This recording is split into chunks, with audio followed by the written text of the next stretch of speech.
Hello everyone, I thought I would come on live for Physiological Birth Week just to have a little chat about physiological birth and the biggest barriers or the biggest disruptors to it that I see in my practice.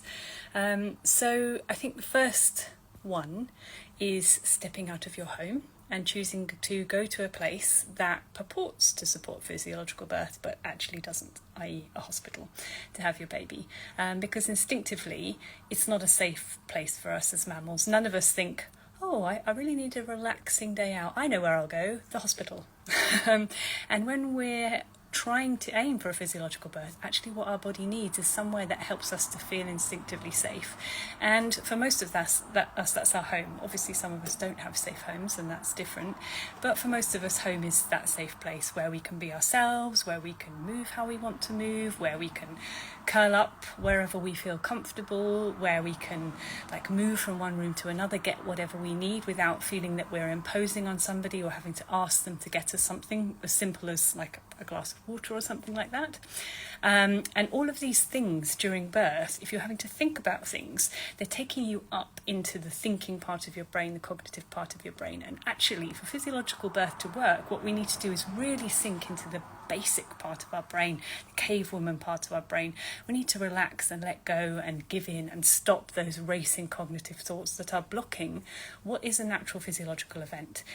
I think of it like all of the physiological things that happen in our body. If we overthink, we can disrupt them and disturb them. And birth is exactly the same. If you're about to sneeze and then you think really hard, you can kind of block a sneeze, but then the sneeze is more painful or it doesn't quite work properly. It's the same with birth. The same with going for a poo, for example. If you're really stressed and worried about things, it disrupts that whole process and makes it go a little bit strange. And so it's really naive of us, silly of us, crazy of us to think that birth isn't going to be affected by putting it in a stressful situation. And there are a few people who find hospitals relaxing, but most people do not.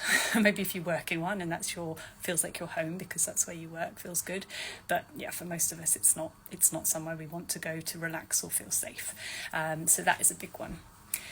The second biggest one, and probably a massive bugbear for me, is vaginal examinations.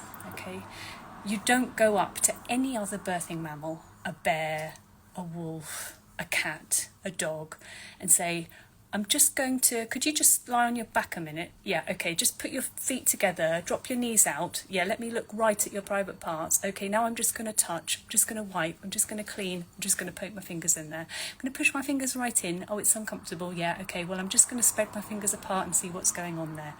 We don't do it because it doesn't help. It doesn't tell us how long birth is going to be. We know from studies it doesn't give any really good indication of how long birth is going to be from now, or how it's going to progress, or anything like that. And vaginal exams traditionally, back in midwifery history, were used only if there was a problem, only if there was a concern, only if the person who was birthing was saying, something doesn't feel right. I feel like the baby's not moving down, I feel like they're in a funky position, I don't know what's going on, we need some more information. Not our hospital policy is to routinely offer you a fingering every 4 hours. What do you mean you don't want one? It's not conducive to physiology working well. It's not conducive to being safe. And in my experience, a lot of people do things during vaginal exams without asking permission, such as doing the sweeps, or such as breaking waters without asking permission. And these have serious consequences to then what happens in the labour going on from there, which really is not okay. Babies have never been touched before, apart from by the fluid around them, the uterus, the things that they bump into themselves. If you were just happily hanging around in a nice tank of water that was slightly warmer than your body temperature, and you're just there really relaxed in the dark, you feel your mum moving, you hear her tummy gurgling, you hear her heart beating, you hear the aorta. It's quite loud environment, actually, this kind of shh.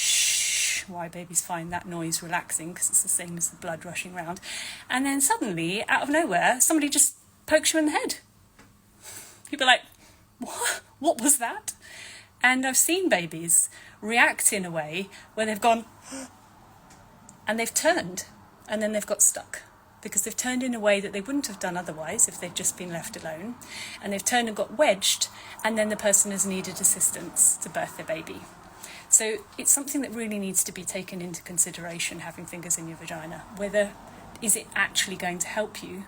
Because in the majority of cases, I don't think it does, unless there's already a problem. So that's another big barrier to a physiological birth that I think of, and something that should be taken really seriously and considered really seriously for birth. So there you go. I'm going to try and do like a little live each day, physiological birth week, and speak about something different because it is so important. And now physiological birth is not normal anymore. And it's incredibly sad because there are so many benefits to it, which maybe I'll talk about tomorrow. Now in the UK, nearly 60% of people have some sort of major medical intervention in their birth. And really, that figure should be closer to 5% of people, not 60. So that medical intervention is unnecessary. It's being put upon people. They're being coerced into having it for very tiny risks. And please question, if you're told you're high risk, how high actually is the risk? Can you give me the information? Because the majority of time when you're told you're high risk of your baby dying, that risk is less than 1 in 1,000, which means that it's less than 0.1%, which means that you have a 99.9% chance that that is not going to happen. And maybe for you that feels like high risk, but maybe for a lot of people actually that's not a high risk. So just think about those things. I hope you have a lovely day, and I hope you're all doing something fun to celebrate Physiological Birth Week, because physiological birth really should be celebrated. It's absolutely amazing. Have a good day, everybody. Bye-bye.